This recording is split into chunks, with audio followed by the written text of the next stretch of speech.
ایک ہے اللہ تعالیٰ کا راضی ہونا، وہ بھی بڑا ضروری ہے، اور ایک ہے بندے کا راضی ہونا، وہ بھی بڑا ہی ضروری ہے۔ ہماری زندگی کو کھا گئی یہ چیز کہ میں غریب ہوں تو امیر کیوں نہیں ہوں، میں بیمار ہوں تو تندرست کیوں نہیں ہوں، میری شہرت کم ہے تو زیادہ کیوں نہیں ہے۔ اس کاش کو، کیوں کو حضرت عبداللہ ابن مسعود رضی اللہ تعالیٰ عنہ فرمایا کرتے تھے، میری زبان پہ انگارہ آ جائے اور جل جائے، وہ اس سے بہتر ہے کہ میں یہ کہوں کہ یہ کام ایسے کیوں ہوا ہے یا ایسے کیوں نہیں ہوا۔ میرے رب نے جو کیا ہے، جس وقت کیا ہے، جس کرم سے کیا ہے، اس نے بہتر ہی کیا ہے۔ اللہ تعالیٰ کی رضا پہ راضی رہنا، اس کے فیصلوں کو تسلیم کرنا، مقام تسلیم و رضا پہ رہنا۔ قرآن مجید میں نا اہل ایمان کی جو علامت بیان کی ہے، اور جگہ جگہ صحابہ کرام علیہم رضوان کے لیے جو لفظ آیا ہے وہ بڑا قابل غور ہے۔ وہ لفظ یہ ہے کہ رضی اللہ عنہم ورضوا عنہ، فرمایا وہ لوگ ہیں کہ اللہ ان سے راضی ہے اور وہ اللہ سے راضی ہے، وہ بھی اپنے رب سے بڑے راضی ہیں۔ مقام تسلیم و رضا ہے، رضی اللہ عنہم ورضوا عنہ، اللہ ان سے راضی ہے اور وہ، یہ سورۃ المائدہ ہے۔ تو رب کیا فرماتا ہے؟ ذالک الفوز العظیم، یہ بہت بڑی کامیابی ہے کہ بندہ اللہ سے راضی ہو اور اللہ اپنے بندے سے راضی ہو، تو ذالک الفوز العظیم، یہ بڑی کامیابی۔ یہ دیکھیے یہ آیت کریمہ ہے قرآن مجید کی، سورہ بقرہ کی آیت نمبر 216 ہے۔ یہ نا بہت بڑا فلسفہ ہے رب کی رضا پہ راضی رہنے کا۔ یہ آیت کریمہ میں سمجھتا ہوں اگر کسی بندے کو پوری طرح یہ سمجھ آ جائے نا تو پھر عقیدہ توحید بھی پکا ہو جائے گا، اس کا نظریہ اپنے رب کی رضا پہ مستحکم ہو جائے گا۔ اللہ تعالیٰ نے کیا ارشاد فرمایا، ذرا انداز دیکھیے رب کریم کا اپنے بندوں پر کرم کرنے کا اور سمجھانے کا۔ فرمایا کتبہ علیکم القتال وہو کرہ لکم، تم پر نہ جہاد فرض کیا گیا ہے اگرچہ وہ تمہیں ناگوار ہی ہو، چاہے تمہیں اچھا نہ لگے۔ کتب علیکم القتال وہو کرہ لکم، فرمایا تم پر جہاد ضروری قرار دیا گیا ہے، لڑنا اللہ کی راہ میں تم پر ضروری ہے، فرض ہے، اگرچہ وہ تمہیں ناگوار ہو۔ اور پھر آگے پتہ کیا فرمایا؟ حد کر دی۔ بڑی بڑی دنیا میں لوگ معرفت ڈھونڈ کے لائیں گے پر دم توڑ جائے گی۔ کیا سمجھایا ہے اور کیا معرفت دی ہے اپنے بندے کو؟ اللہ کریم نے ارشاد فرمایا وَعَسَىٰ أَن تَكْرَهُوا شَيْئًا، فرمایا قریب ہے کہ کوئی بات تمہیں بری لگے، وَهُوَ خَيْرٌ لَكُمْ، اور وہی تمہارے لیے بہتر ہو۔ اور جب آپ وقت دیتے ہیں تو بہت سارے معاملات ٹھیک ہو جاتے ہیں۔ حضرت عمار بن یاسر بڑا شروع میں کلمہ پڑھا، ان لوگوں نے بڑی تکلیفیں اٹھائیں جنہوں نے آغاز اسلام میں کلمہ پڑھا، حالات اور طرح کے۔ حضرت عمار بن یاسر رضی اللہ تعالیٰ عنہ فرماتے ہیں کہ بڑی تکلیف دیتے۔ حضرت عمار بن یاسر رضی اللہ تعالیٰ عنہ کی جو والدہ ہیں وہ اسلام کی پہلی شہیدہ ہیں، حضرت سمیہ ان کا نام تھا، اسلام کی پہلی شہیدہ۔ ان کے زیر ناف ابو جہل نے نیزہ مار کے انہیں شہید کر دیا۔ حضرت عمار بن یاسر رضی اللہ تعالیٰ عنہ فرماتے ہیں کہ میرے والد کو اتنی تکلیفیں دی گئیں کہ وہ ان اذیتوں کی وجہ سے دنیا سے پردہ کرے۔ حضرت عمار بن یاسر کو خود کافر اتنا مارتے تھے کہ وہ اپنے حواس کھو بیٹھتے تھے اور ایسی باتیں کرتے تھے کہ سمجھ نہیں آتی تھی کہ یہ عمار بن یاسر بول رہے ہیں۔ اتنی سخت اذیت دیتے، اتنی سخت۔ دکھ قبول محمد بخشا، راضی رہن پیارے، دکھ قبول محمد بخشا، بس راضی رہن۔ اتنی تکلیف دیتے کہ حضرت عمار بن یاسر حواس کھو بیٹھتے، تکلیف میں آتے، بڑا سہا، بڑا برداشت کیا۔ ایک دن میرے رسول پاک تشریف لائے اور حضور نے کہا او آل یاسر میں تمہیں مبارک دینے آیا ہوں، رب کریم نے تمہارے لیے جنت میں مکان بنا دیے۔ حضور نے تمہارے لیے، اللہ نے تمہارے لیے جنت میں مکانات، تمہیں مبارک، تمہاری اذیتیں، تمہاری تکلیفیں، تمہارے درد، تمہاری راتیں کام آ گئیں۔ مالک نے تمہارے لیے مکانات بنا دیے ہیں، حالات ٹھیک کر دیے ہیں، طبیعتوں میں بہتری آ گئی ہے۔ میرے محبوب کریم رؤوف الرحیم سید عالم نور مجسم شفیع معظم آقا دو عالم صلی اللہ تعالیٰ علیہ وسلم نے انہیں خوشخبری سنا دی۔ حضرت عمار کہتے ہیں پھر حالات بدلے، پھر میں نے جو مجھے اذیتیں دینے والے تھے میں نے انہیں گڑھوں میں گرتے دیکھا۔ آپ فرماتے ہیں ابو جہل کی لاش اٹھانے والا بھی بدر میں کوئی موجود نہ تھا، اور ابو لہب جو مجھے تکلیفیں دیتا تھا وہ مکے کے چوک میں مرا ہوا پڑا تھا، پر کوئی اس کے قریب جانے والا بھی موجود نہ تھا، کوئی نہیں تھا۔ آپ فرماتے ہیں وہ حالات بھی۔ حضرت عمار کا اپنا کیا حال ہوا؟ حضرت خالد بن ولید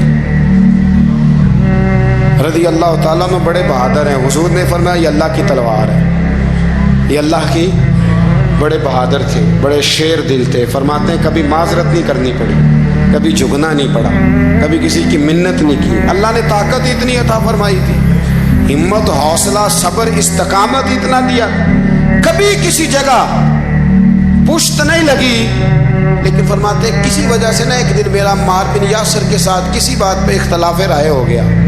جناب عمار بن یاسر رضی اللہ تعالی عنہ، حضرت عمار بن یاسر کہتے ہیں کہ حضرت خالد بن ولید کے ساتھ، جناب خالد بن ولید کہتے ہیں میری ان کے ساتھ نا کسی بات میں اختلاف رائے ہو گیا، تو میں اب دلیر آدمی تھا، شیر آدمی تھا، کبھی جھکا نہیں تھا، کبھی کوئی معاملہ نہیں ہوا تھا، کبھی کوئی ایسی بات نہیں ہوئی تھی۔ آپ فرماتے ہیں جب رائے کا اختلاف ہو گیا نا، بات ذرا آگے بڑھ گئی تو نبی کریم صلی اللہ علیہ وسلم تک بات پہنچی، تو میرا یہ خیال تھا کہ حضور میری بھی سنیں گے، عمار بن یاسر کی بھی سنیں گے، پھر حضور کوئی فیصلہ کریں گے، پر قربان جاؤں وقت بدل گیا ہے نا، اب بہت بڑے چودھری ہیں، بڑے سردار ہیں، بڑے سپہ سالار ہیں حضرت خالد بن ولید، پر وقت بدل گیا۔ تو حضرت خالد بن ولید کہتے ہیں جب میں نے نبی کریم کی بارگاہ میں بات عرض کی، حضور تک بات پہنچی، تو میرے مصطفیٰ نے موٹی سی بات ارشاد فرمائی۔ رسول کریم فرمانے لگے بھئی بات مختصر سی ہے، جس نے عمار کو راضی کر لیا اس نے مجھے راضی کر لیا، اور جس نے اسے ناراض کیا اس نے مجھے ناراض کیا۔ فرماتے ہیں بس میری قیمت پڑ گئی، میرا قد اونچا ہو گیا۔ حضرت خالد بن ولید کہتے ہیں میں نے بھی کہا اب بات کیا کرنی ہے، اب تو گزارش ہی کرنی ہے، اب مدعا کیا سنانا ہے، اب تو بات کرنی ہے۔ فرماتے میں آگے بڑھا، اور جیسے بھی ہوا میں نے حضرت عمار بن یاسر کو راضی کیا۔ حضرت عمار کہتے ہیں ایک وقت وہ تھا اور ایک وقت یہ ہے، جب دونوں وقتوں کو دیکھتا ہوں تو کہتا ہوں الحمدللہ رب العالمین، یہ ساری تعریفیں اس رب کے لیے ہیں جو تمام جہانوں کو پالنے والا۔ وقت دیں معاملات کو، ٹائم دیں۔ آپ دیکھیں اللہ تبارک و تعالیٰ بڑا کریم ہے، وقت کے ساتھ جب چیزیں تبدیل ہوتی ہیں اپنے ٹائم کے۔ حضرت بلال حبشی رضی اللہ تعالیٰ، بڑا مشکل نہیں، اکیلا آدمی، غریب آدمی، مکے کے سارے سرداروں کے قابو آ گیا۔ حضرت حسان میں نے خود اپنی آنکھوں سے دیکھا، حضرت بلال کے گلے میں رسی ڈال کے بچے کھینچا کرتے تھے۔ یار خاصا مشکل کام نہیں۔ امیہ بن خلف ڈنڈوں سے مارتا ہے، آپ کے ہاتھ اور پیر چارپائی کے نیچے رکھ کے تو اوپر بیٹھے رہتے بڑی بڑی دیر، بڑی تکلیف نہیں، بڑی اذیت نہیں، لیکن حضرت بلال حبشی فرماتے ہیں پھر میں نے وہ سارے دکھ مٹتے دیکھے۔ وقت بیت گیا، وہی امیہ بن خلف ایک دن گھوڑے پہ تھا، گھوڑے اپنے کو تیار کر رہا تھا، لگام ڈال رہا تھا۔ حضور علیہ السلام گزرے تو فرمایا کیا کر رہے ہو؟ کہنے لگے اس گھوڑے پر بیٹھ کے آپ کو شہید کروں گا۔ تو حضور فرمانے لگے تیاری کر لے، تجھے قتل میں نہیں کرنا ہے۔ پھر جنگ کے موقع پہ نا ہلکی سی خراش لگائی رسول پاک نے اسے، یہاں گلے پہ، تڑپتا تھا، روتا تھا، سسکتا تھا۔ لوگ کہتے تھے امیہ کیا ہو گیا، اتنا سیانہ بندہ یہ کیا کرتا ہے؟ تو کہنے لگا تمہیں پتہ نہیں مجھے تکلیف کتنی ہے، ضرب تو چھوٹی ہے پر تمہیں پتہ نہیں لگائی کس نے ہے تو چھوٹی پر تمہیں خبر نہیں کہ لگائی کس نے ہے، کس نے یہ ضرب لگا دی ہے۔ پھر تڑپ کر سسک کر مرا۔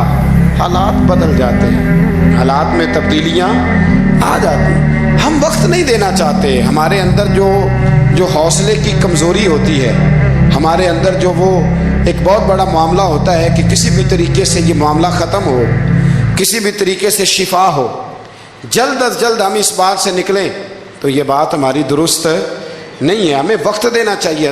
تو یاد رکھ میرے بھائی، جب آپ ثابت قدم، حضرت خباب رضی اللہ تعالی عنہ بخاری میں ذکر ہے، کتب حدیث میں، کتب سیرت میں ذکر۔ حضرت خباب رضی اللہ تعالیٰ عنہ نے اس وقت کلمہ پڑھا جب ابھی 5 لوگ کلمہ پڑھتے تھے، کل بندے السابقون الاولون۔ آپ فرماتے ہیں جس عورت کا میں غلام تھا نا، ام انمار اس کا نام تھا، وہ مجھے بڑی سخت سزائیں دیتی تھی۔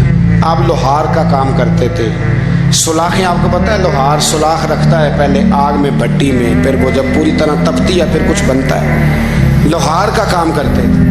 آپ فرماتے ہیں ام انمار میرے ساتھ یہ کرتی کہ مجھے سخت اذیت دیتی، کلمہ چھوڑنے پر مجبور کرتی۔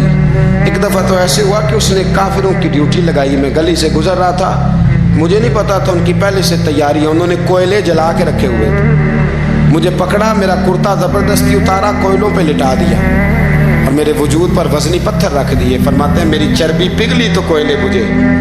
یہ شہادت گاہ الفت میں قدم رکھنا، لوگ آسان سمجھتے ہیں مسلمان ہونا، زخم پہ زخم کھا کے جی، خون جگر کے گھونٹ پی، آہ نہ کر لبوں کو سی، یہ عشق ہے کوئی دل لگی نہیں، اس میں بڑی برداشت کرنی پڑتی ہے۔ آپ فرماتے ہیں کہ حضور علیہ السلام نہ خانہ کعبہ کی دیوار کے ساتھ ایک لگائے بیٹھے تھے، میں ایک دن حاضر، مجھے بڑی تکلیف دیتے تھے، کہتے ہیں جب میں کام کر رہا ہوتا تھا تو میری مالکن آتی تو وہ نکال کے نا سلاخ تو میرے سر پہ رکھ دیتے،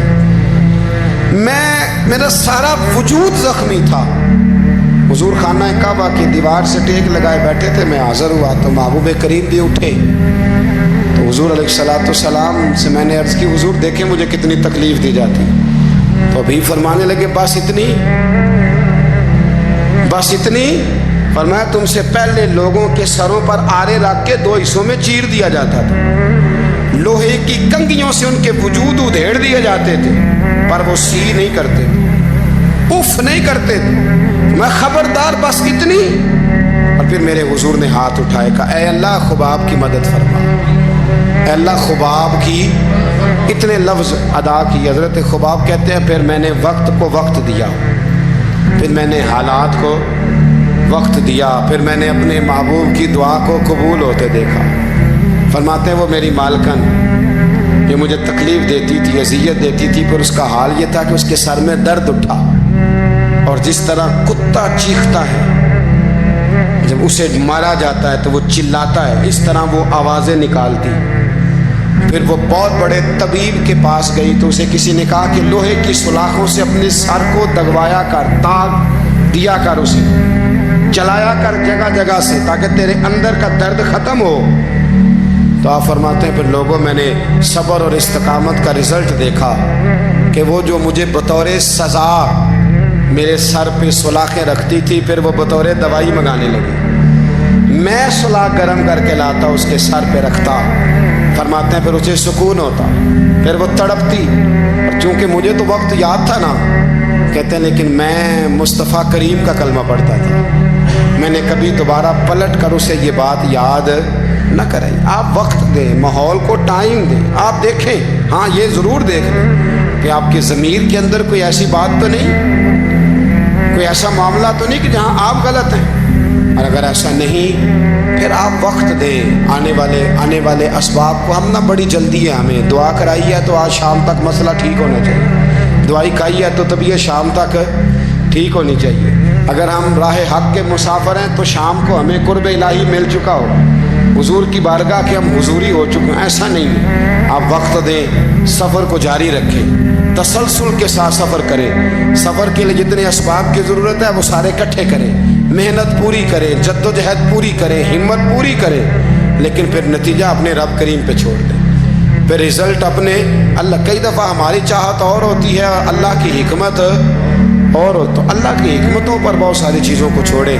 دعا کرتا ہوں اللہ کے حضور اللہ ہمیں سمجھنے کی توفیق عطا فرمائے۔ آخر دعوانا الحمدللہ۔